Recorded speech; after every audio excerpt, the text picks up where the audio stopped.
facial scars, an eye patch, missing an arm, and living life on the open seas. Is Big Boss a pirate? He's known as the legendary soldier, a renowned special forces operative and mercenary commander. He founded Foxhound, a US Army Special Forces unit, the mercenary companies MSF and Diamond Dogs, and was one of the founding members of the Patriots. With such a huge and amazing CV, what could make this man even more badass? How about a piece of shrapnel sticking out of his forehead? Big Boss is one badass anti-hero in Hideo Kojima's Metal Gear series. He's Dalton's James Bond to a T. Don't believe me? Check this video to learn more. Anyways, do you know the true story of Big Boss? Every story has a backstory. Prior to the events of Snake Eater, he was in the Korean War as a teenager in the 50s and a member of the Green Berets. In the 50s, he would then meet the boss and become her apprentice in a Karate Kid sort of way, where instead of wax on, wax off, Snake was taught about combat, weaponry, survival, espionage, destruction, psychology, and foreign languages. Oh, and they also developed the ancient art of close quarter combat together. Fast forward, and Big Boss's real journey began as Naked Snake, aka Jack, aka John, in Metal Gear Solid 3 Snake Eater. In 1964, a partially naive John took part in the Virtuous mission as a member of the CIA's Fox unit, where he was sent into the USSR to rescue a defecting Soviet scientist, Nikolai Sokolov.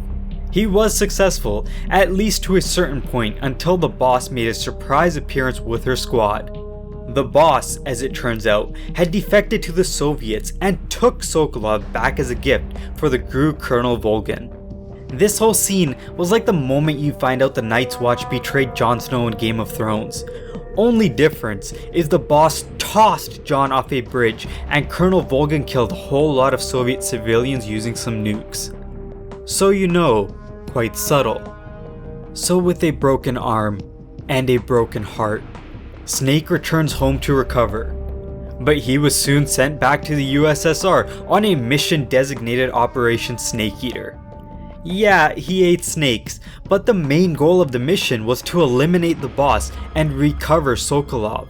After finding his way through the jungles of Selinoyarsk, getting his nuts crushed, having his eye shot by this genius, spending time behind a waterfall with Eva, defeating the boss's Cobra unit, and taking down a prototype Metal Gear, Snake confronts the boss one final time.